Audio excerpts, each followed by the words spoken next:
نحمده ونصلي على رسوله الكريم أما بعد رب اشرح لي صدري ويسر لي أمري واحلل عقدة من لساني يفقه قولي۔ حضرات سامعین کرام، دینی رہنمائی کی اس چھٹی مجلس میں سبھی سامعین کی خدمت میں سلام مسنون، السلام علیکم ورحمۃ اللہ وبرکاتہ عرض ہے۔ آج کی مجلس کا آغاز ہم جمعہ کے متعلق ایک سوال سے کرتے ہیں۔ ایک صاحب نے سوال کیا ہے کہ کیا ایک امام ایک جگہ پر خطبہ اور جمعہ کی نماز پڑھا کر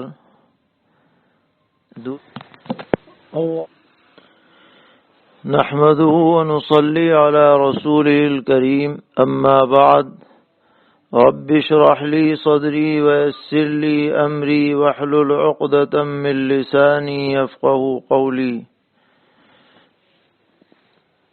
حضرات سامعین کرام،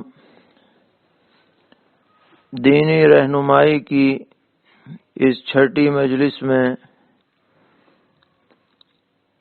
سبھی سامعین کی خدمت میں سلام مسنون، السلام علیکم ورحمۃ اللہ وبرکاتہ عرض ہے۔ آج کی مجلس کا آغاز ہم جمعہ کے متعلق ایک سوال سے کرتے ہیں۔ ایک صاحب نے سوال کیا ہے کہ کیا ایک امام ایک جگہ پر خطبہ اور جمعہ کی نماز پڑھا کر دوسری جگہ جا کر خطبہ دے سکتا ہے کہ وہاں پر نماز کوئی اور پڑھائے اور خطبہ یہ دے دے؟ تو اس طرح دوسری جگہ والوں کی جمعہ کی نماز درست ہوگی یا نہیں؟ تو اس سوال کے جواب میں دو باتیں عرض کرنی ہیں۔ پہلی بات تو یہ کہ یہ طریقہ کہ ایک جگہ خطبہ پڑھاؤ، نماز پڑھاؤ، پھر دوسری جگہ جا کر کے خطبہ دو، یہ طریقہ صحیح نہیں ہے، بہتر نہیں ہے۔ حتیٰ کہ یہ بھی بہتر نہیں ہے عام حالات میں کہ خطبہ کوئی دے اور نماز کوئی اور پڑھائے۔ اگرچہ نماز ہو جاتی ہے لیکن یہ مناسب طریقہ نہیں ہے۔ مناسب یہی ہے کہ بلا کسی عذر کے جو خطبہ دے وہی نماز جمعہ بھی پڑھائے، الا یہ کہ کوئی عذر کی شکل ہو۔ اب دوسرا مسئلہ یہ ہے کہ اس ہمارے زیر بحث معاملے میں کہ جب اس نے ایک جگہ خطبہ دے کر دوسری جگہ جا کر خطبہ دیا اور دوسری جگہ امامت کسی اور نے کی، تو ان لوگوں کا جمعہ صحیح ہوا یا نہیں ہوا؟ تو بظاہر اصولاً تو یہ معلوم ہوتا ہے کہ دوسری جگہ والوں کا جمعہ درست نہیں ہونا چاہیے، کیونکہ جمعہ کے لیے خطبہ شرط ہے۔ لیکن ہمارے حضرت فقیہ الامت حضرت مولانا مفتی محمود حسن صاحب گنگوہی نور اللہ مرقدہ نے اپنے فتاوی محمودیہ میں اسی طرح کے ایک مسئلے کے جواب میں یہ تحریر فرمایا ہے کہ دوسری جگہ والوں کی نماز بھی فی نفسی درست ہو جائے گی، اور حضرت نے اس بارے میں فقہ کی ایک عبارت سے استدلال فرمایا ہے جس میں یہ درج ہے کہ اگر کوئی نابالغ شخص باشعور بچہ جو ابھی بلوغ کی عمر کو نہ پہنچا ہو خطبے کو پڑھ دے اور بالغ امام جمعہ پڑھائے تو وہ جمعہ درست ہو جاتا ہے۔ تو اس سے یہ معلوم ہوا کہ خطبہ پڑھنے والا اگرچہ نفلی خطبہ پڑھ رہا ہو، جیسا کہ بچے کا خطبہ بھی دراصل نفلی ہی خطبہ ہے، تو جیسے بچے کا خطبہ معتبر مان لیا گیا، اسی طرح اس دوسری جگہ خطبہ دینے والے امام کا خطبہ بھی فی نفسی معتبر مان لیا جائے گا۔ حضرت نے یہ رائے ظاہر فرمائی، ساتھ میں یہ بھی لکھا ہے کہ اس مسئلے کے بارے میں کوئی صریح جزیہ فقہی کتابوں میں نہیں مل سکا۔ بہرحال خلاصہ یہ ہے کہ امام کو ایسا نہیں کرنا چاہیے تھا، اور جب کر لیا تو بس نماز اب ہو گئی، آئندہ ان چیزوں سے بچا جائے۔ دوسرا سوال ہے جو پہلے بھی ضمناً آ چکا ہے کہ وتر کو باجماعت پڑھنا ہے یا تنہا پڑھنا ہے، خاص کر رمضان المبارک میں۔ تو فقہا لکھتے ہیں کہ عام دنوں میں تو وتر الگ الگ پڑھی جائے گی جیسا کہ پڑھتے ہی ہیں لوگ، لیکن رمضان المبارک میں تراویح کے تابع بنا کر کے وتر کو بھی باجماعت پڑھنا بہتر ہے۔ کوئی تنہا پڑھے تو وتر تو پھر بھی ادا ہو جائے گی، لیکن سنت یہ ہے، سنت کے درجے میں ہے یہ کہ وتر کی نماز رمضان میں باجماعت ادا کی جائے۔ ایک اور سوال ہے کہ ایک شخص بیماری اور کمزوری کی وجہ سے یہ طریقہ اختیار کرتا ہے کہ عشاء کی نماز کے بعد تو تراویح کی 10 رکعت پڑھ لیتا ہے، پھر آرام کرتا ہے، اور جب سحری کے لیے اٹھتا ہے تو اس وقت 10 رکعت پڑھتا ہے، تراویح جو چھوٹی ہوئی ہیں۔ تو جواب یہ ہے کہ فی نفسی ہی تو تراویح اس کی ادا ہو جائے گی، کیونکہ تراویح کا وقت عشاء کے بعد سے لے کر کے صبح صادق تک رہتا ہے۔ لیکن چونکہ تراویح ایک مستقل نماز ہے جو عشاء کے بعد پڑھی جاتی ہے، اور تہجد ایک الگ نماز ہے، لہذا اگر کوئی عذر نہ ہو تو بہتر یہی ہے کہ عشاء کے بعد پوری 20 رکعت تراویح پڑھ لی جائے، اور پھر بعد میں اللہ تعالی جو توفیق دے تہجد کے نوافل پڑھ لیے جائے۔ اگر کمزوری کی وجہ سے کھڑے ہو کے پڑھنے میں دشواری ہے تو بیٹھ کے پڑھ لیں، لیکن بہتر یہی ہوگا کہ تراویح پوری اسی وقت پڑھ لیں، اگرچہ اس وقت بھی پڑھنے سے تراویح ادا ہو جائے گی۔ ایک صاحب نے سوال پوچھا ہے کہ زید گھر میں نماز پڑھا رہا ہے اور مقتدیوں میں اس کے 4 بھائی ہیں اور 3 بھائیوں کی بیویاں ہیں اور خود اس کی اہلیہ ہے، تو صف بندی کس طرح ہوگی؟ اور نامحرم جماعت میں شریک ہیں تو کیا درمیان میں پردہ لگانا ضروری ہے؟ تو اس کا جواب یہ ہے کہ صف بندی اس طرح ہوگی کہ امام کے بعد اس کے 4 بھائی کھڑے ہوں گے ایک صف میں، اور اس کے بعد والی صف میں اس کی اہلیہ اور اس کی بھابھیاں کھڑی ہوں گی۔ اور چونکہ یہ جوائنٹ فیملی ہے، ایک گھر میں سب رہتے ہیں، آنا جانا رہتا ہے، دیور جیٹھ وغیرہ، تو اس طرح جن کی آمد و رفت ہوتی ہے تو اس حد تک پردہ کافی ہوتا ہے کہ چہرے اور ہتھیلیوں کے علاوہ کسی عضو پر نظر نہ پڑے۔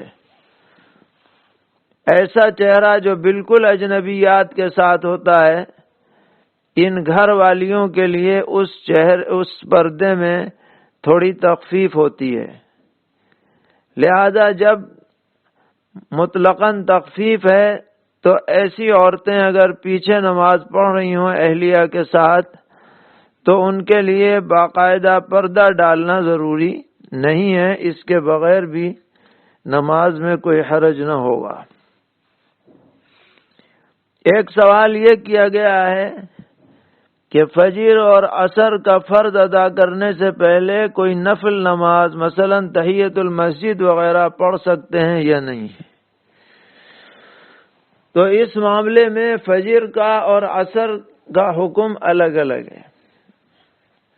فجر کا معاملہ یہ ہے کہ فجر کا وقت شروع ہوتا ہے صبح صادق سے اور ختم ہوتا ہے سورج نکلنے پر۔ اس پورے وقت میں فجر سے پہلے کی 2 سنت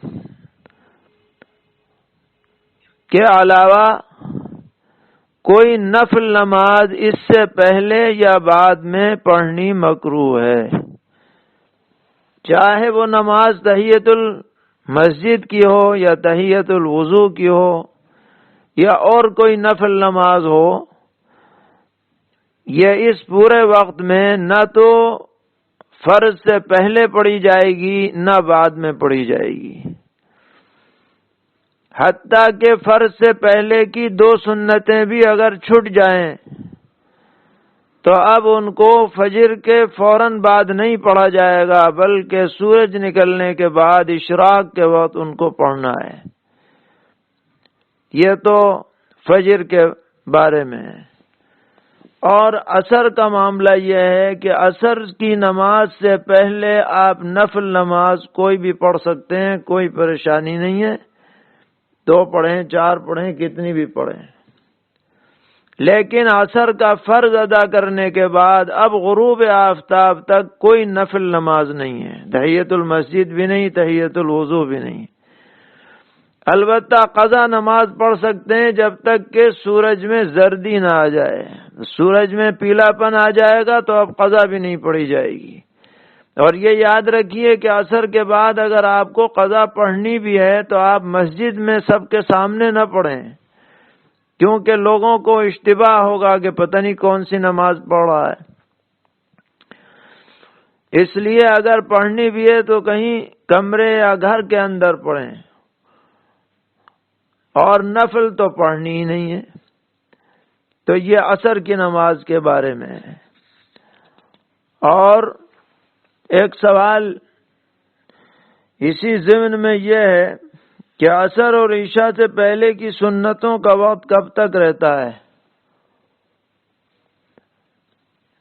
یہ سنن غیر مؤکدہ ہیں، عصر سے پہلے پڑھ لی جائیں تو ٹھیک ہے، ان کی قضا وغیرہ کچھ نہیں ہے۔ اسی طرح عشاء سے پہلے پڑھ لی جائے، جب تک فرض ادا نہ کرو پڑھ سکتے ہیں۔ ایک سوال قنوت نازلہ کے بارے میں۔ قنوت نازلہ وہ خاص دعا ہے جو کسی مصیبت، پریشانی، آفت کے وقت فجر کی نماز میں رکوع سے اٹھ کر سجدے میں جانے سے پہلے قومے میں پڑھی جاتی ہے۔ پوچھا گیا ہے سوال میں کہ رمضان المبارک میں پڑھ سکتے ہیں یا نہیں؟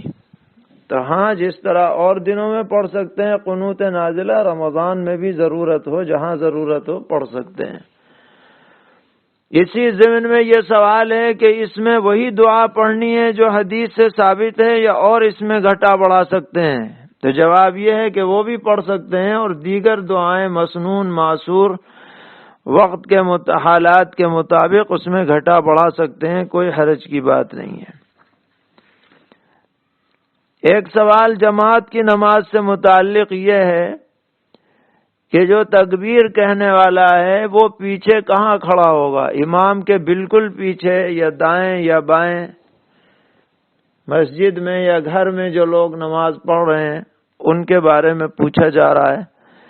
تو جواب یہ ہے کہ تکبیر کہنے والا کہیں بھی کھڑا ہو سکتا ہے، ضروری نہیں ہے کہ امام کے بالکل پیچھے ہی کھڑا ہو، دائیں بائیں حتیٰ کہ اگر کئی صفیں ہوں تو پچھلی صف میں کھڑے ہو کے بھی تکبیر کہی جا سکتی ہے۔ ایک سوال یہ ہے کہ ایک آدمی ہے جس کو اتحیات بالکل ہی یاد نہیں ہے یا تھوڑی بہت یاد ہے، تو وہ نماز کیسے پڑھے گا؟ تو جس کو تھوڑی بہت یاد ہے وہ تھوڑی بہت پڑھ لے، اور جس کو بالکل یاد نہیں ہے تو وہ اتنی دیر بیٹھ لے جتنی دیر میں تشہد اور تحیات پڑھی جاتی ہے، لیکن سیکھنے کا عمل جاری رکھے، یہ ضروری ہے۔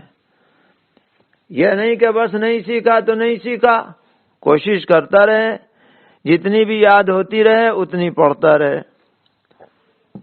آج کل کے ماحول کا ایک اہم سوال یہ پوچھا گیا ہے کہ حکومت کی طرف سے پابندی ہے کہ جب بھی گھر سے نکلنا ہے تو ماسک لگا کے نکلنا ہے،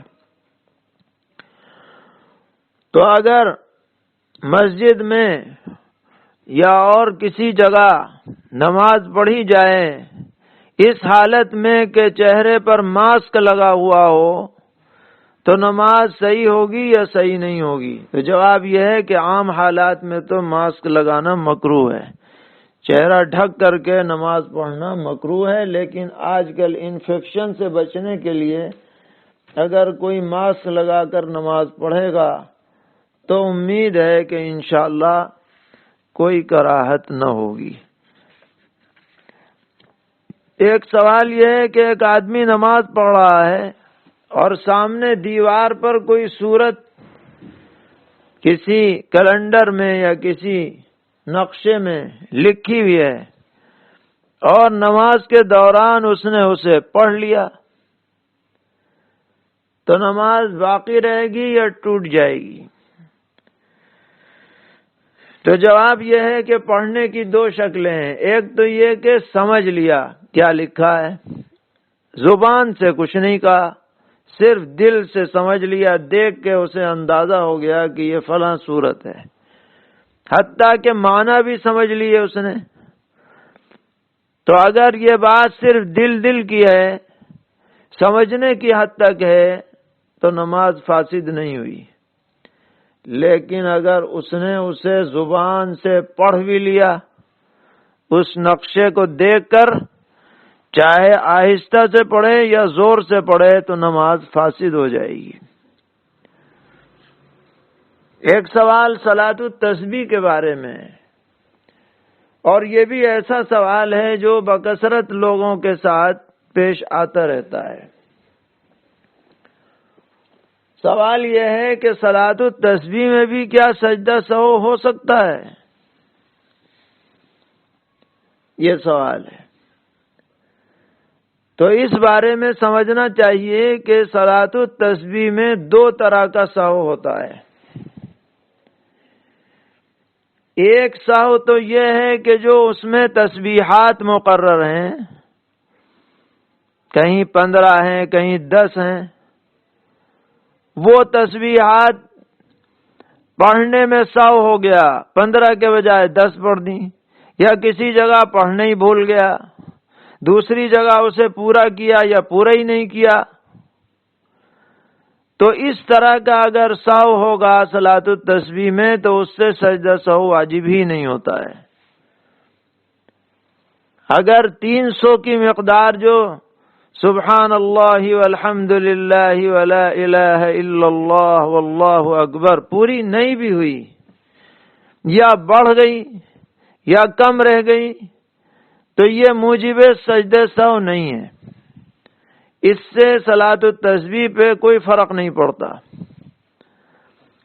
لیکن اگر کوئی سہو ایسا پیش آیا جو عام نمازوں میں بھی موجب سجدہ سہو ہے، مثلا سورہ فاتحہ چھوڑ دی، سورت ملانا بھول گئے، یا تکرار واجب کر لیا، یا تکرار فرض کر لیا، یا تاخیر فرض ہو گیا، جو عام ضابطے ہیں سجدہ سہو کے اگر وہ پائے گئے تو جیسے اور نمازوں میں سجدہ سہو واجب ہوتا ہے، سجدہ سہو صلاۃ التسبیح میں بھی ہوتا ہے۔ اور اس کی شکل یہ ہوگی کہ آخری رکعت میں قعدے کے بعد التحیات پڑھ کر سجدہ سہو کا سلام پھیریں گے، پھر سجدہ سہو 2 کریں گے۔ اس سجدہ سہو میں وہ سبحان اللہ والی تسبیح نہیں پڑھنی ہے، اس میں بس سبحان ربی الاعلی والی تسبیح پڑھی جائے گی، اور حسب قاعدہ حسب ضابطہ سجدہ سہو ہوگا۔ ایک سوال ہے کہ اگر قبرستان میں قبر پر مٹی ڈال دی گئی لیکن تعداد زیادہ ہے لوگوں کی اور بہت سے لوگ مٹی ڈالنے سے رہ گئے، تو کیا ایسا کیا جا سکتا ہے کہ ڈالی گئی مٹی کو ہٹا کر کے دوبارہ پھر ڈلوایا جائے؟ تو جواب یہ ہے کہ اس تکلف کی ضرورت نہیں ہے، جو مٹی ڈل گئی ڈل گئی۔ ہر آدمی کا مٹی ڈالنا کوئی ضروری نہیں ہے، جس کو موقع ملے ڈال دے، نہیں موقع ملے تو بس وہ اس میت کے لیے دعا استغفار کرے، اس کے لیے رحمت کی درخواست اللہ کے دربار میں پیش کرے۔ ایک مسئلہ پاکی سے متعلق ہے کہ آج کل آٹومیٹک واشنگ مشینیں آ رہی ہیں جن میں کپڑا ڈال دیا جاتا ہے، پھر مشین خود ہی پانی لیتی ہے، خود ہی سرف لیتی ہے، خود ہی اسے نچوڑتی ہے، خود ہی اسے سکھاتی ہے، سب کام مشین خود کرتی ہے۔ تو اس میں اگر کوئی ناپاک کپڑا ڈال دیا جائے تو وہ پاک ہوگا یا نہیں؟ تو جواب ہے کہ وہ پاک ہو جائے گا، کیونکہ اصل چیز ہے ازالہ نجاست، اور اس میں پانی اتنی مقدار میں آتا جاتا ہے کہ جو مقصود ہے پاکی حاصل کرنے کا وہ ہو جاتا ہے۔ ایک سوال سحری سے متعلق یہ ہے کہ سحری ختم ہونے کے بعد جو 6 منٹ کا وقفہ ہوتا ہے اذان سے پہلے، کیا اس میں نفل نماز پڑھ سکتے ہیں؟ اگرچہ پڑھنے کی گنجائش تو ہے، لیکن ہم مشورہ نہیں دیں گے پڑھنے کا، اس لیے کہ ہر جگہ کے اعتبار سے یہ 6 منٹ ہی وقت نہیں ہے، کہیں 4 منٹ بھی ہو سکتا ہے، کہیں 3 بھی ہو سکتا ہے۔ احتیاطاً اسی لیے یہ مقدار رکھی گئی ہے، تو یہ مشکوک وقت ہے، گویا ہو سکتا ہے صبح صادق ہو گئی ہو سکتا ہے نہ ہوئی ہو، لہذا اس میں کھانا پینا بھی نہیں چاہیے، اور اس میں نفل نماز بھی نہ پڑھیں تو بہتر ہے۔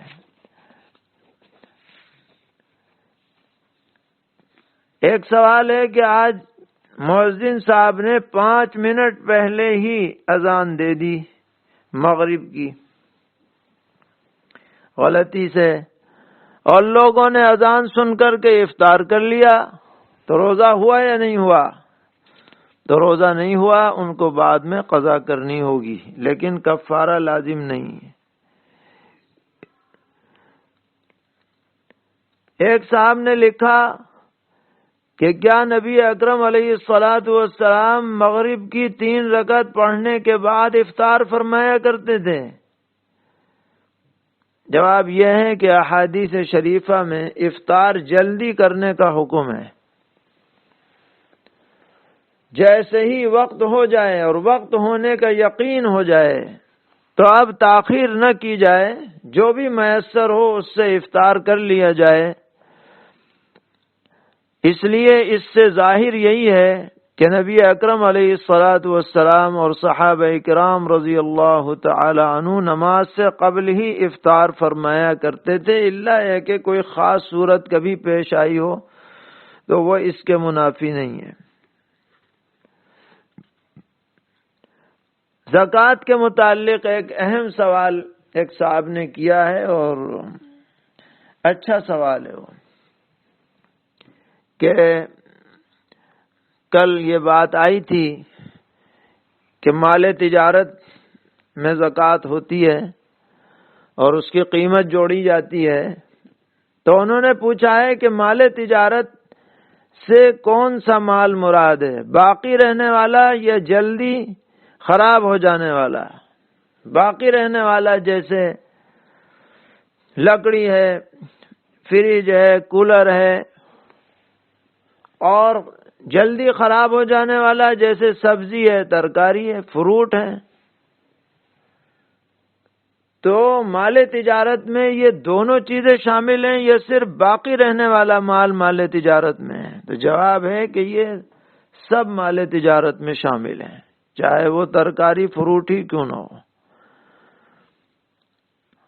اب آپ کہیں گے کہ صاحب یہ تو باقی نہیں رہتے، تو باقی رہنے نہ رہنے سے مسئلے پہ کچھ فرق نہیں پڑتا، کیونکہ زکوٰۃ کا حساب لگتا ہے ایک دن سال میں صرف، اور ایک وقت میں۔ مثال کے طور پر کسی آدمی کا سال یکم رمضان سے شروع ہو رہا ہے، تو یکم رمضان کو اس کی ملکیت میں جو بھی مال تجارت ہو، چاہے وہ باقی رہنے والا ہو یا جلدی خراب ہونے والا، اس تاریخ میں جس حالت میں موجود ہے اس کی قیمت لگا لے۔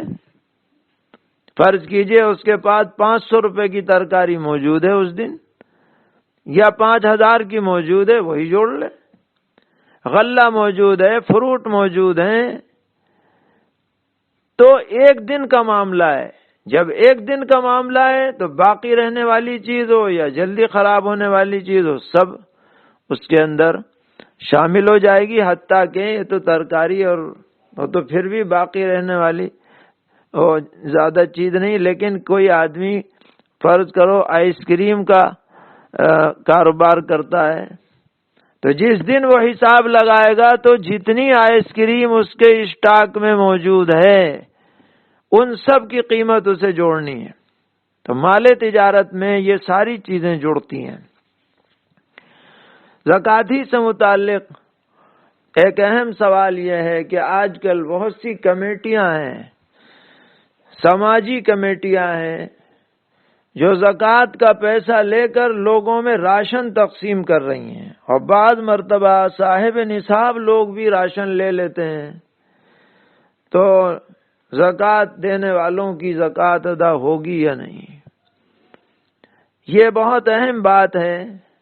ایسی تمام کمیٹیاں جو زکوٰۃ کی رقم لے رہی ہیں، زکوٰۃ لیتے ہی ان پر یہ ذمہ داری عائد ہوتی ہے کہ وہ اسے صحیح مصرف میں حتی الامکان خرچ کریں، مشکوک جگہ پر نہ لگائیں، ورنہ وہ ذمہ دار ہوں گے۔ اور دینے والوں کو بھی لازم ہے کہ وہ ایسی ہی کمیٹیوں کو زکوٰۃ دیں جن کے بارے میں انہیں اعتماد ہو کہ وہ صحیح جگہ پر اسے لگائیں گے، ورنہ ان کی زکوٰۃ کی ادائیگی خطرے میں رہے گی۔ ایک صاحب نے سوال اسی سلسلے میں، راشن والے مسئلے میں، یہ کیا ہے کہ میں نے لاک ڈاؤن شروع ہونے کے وقت تقریباً 13,000 کی رقم کا راشن غریبوں میں تقسیم کر دیا تھا، مگر اس وقت زکوٰۃ کی نیت نہیں کی تھی، اور میرے اوپر زکوٰۃ واجب بھی ہے، میں صاحب نصاب ہوں، زکوٰۃ نکالنی ہے، مگر اس وقت ہاتھ تنگ ہے، تو کیا وہ 13,000 روپے جو میں نے راشن میں دیے ہیں زکوٰۃ کی ادائیگی میں ان کو جوڑ سکتا ہوں؟ جواب یہ ہے کہ جو آپ نے بلا زکوٰۃ کی نیت کے وہ راشن تقسیم کیا وہ اب زکوٰۃ میں نہیں جڑے گا، کیونکہ اغلب یہی ہے کہ وہ راشن جن لوگوں کو دیا گیا وہ انہوں نے خرچ کر لیا ہوگا، وہ باقی نہیں رہا، اور جو چیز باقی نہ رہے اس میں بعد کی نیت کا کوئی اعتبار نہیں، وہ آپ کا نفلی صدقہ ہو گیا، اور اللہ تعالیٰ اس کا ضرور آپ کو اجر و ثواب عطا فرمائیں گے، لیکن آپ کی زکوٰۃ اپنی جگہ پر باقی ہے، اسے جب آپ کو موقع ہو وہ ادا کریں۔ ایک صاحب نے پوچھا ہے کہ ہمارا معمول رمضان المبارک کی پہلی تاریخ کو حساب لگانے کا ہے، اب ہم نے حساب لگا لیا، لیکن اس کے 4-5 دن کے بعد ہمارے پاس اور مال آ گیا، تو کیا اس مال کی زکوٰۃ بھی اس سال ہمیں ادا کرنی ہوگی؟ جواب یہ ہے کہ اس سال آپ اس مال کی زکوٰۃ ادا کرنے کے ذمہ دار نہیں ہیں، یہ اب اگلے سال کا جب حساب ہوگا تو اس وقت جو مال موجود ہوگا اس کی زکوٰۃ اس وقت آپ ادا کریں گے۔ ایک سوال یہ ہے کہ ڈپازٹ کے طور پر جو مالک مکان پیسے لیتا ہے، اس کی زکوٰۃ کون ادا کرے گا؟ تو اس کی دو جہتیں ہیں۔ ایک تو یہ کہ متعین وقت کے لیے کرایہ داری ہے، 1 سال کے لیے ہے فرض کیجئے، اور 5 لاکھ روپے اس کو ڈپازٹ دے دیا، اور یہ یقین ہے کہ 1 سال کے بعد ہم دکان خالی کریں گے تو ہمیں 5 لاکھ واپس مل جائیں گے۔ تو یہ ڈپازٹ جو ہے کرایہ دار کی طرف سے قرض ہے، اس پر قرض کے احکام جاری ہوں گے، لہذا جب یہ 5 لاکھ ملیں گے تو پچھلے سال کی بھی زکوٰۃ یہ کرایہ دار ادا کرے گا۔ اور اگر ان لمٹ کرایہ داری ہے، یہ کوئی طے نہیں کہ 1 سال میں خالی کر دیں گے اور پیسے لے لیں گے، کچھ پتہ نہیں کتنے سال کا معاملہ ہے، تو اس صورت میں نہ کرایہ دار پر اس کی زکوٰۃ واجب ہے نہ مالک پر، کیونکہ یہ کسی کے ملک میں نہیں ہے اور یا کسی کے ضمان میں نہیں ہے۔ یہ چند مسائل آج کی مجلس میں عرض کیے گئے، اللہ تعالیٰ قبول فرمائے اور ہم سب کو ہر سطح پر دین پر عمل کی توفیق عطا فرمائے۔ آپ سبھی حضرات سے بھی دعاؤں کی گزارش اور درخواست ہے۔ وصلی اللہ تعالی علی خیر خلقہ محمد وآلہ وصحبہ اجمعین برحمتک یا ارحم الراحمین۔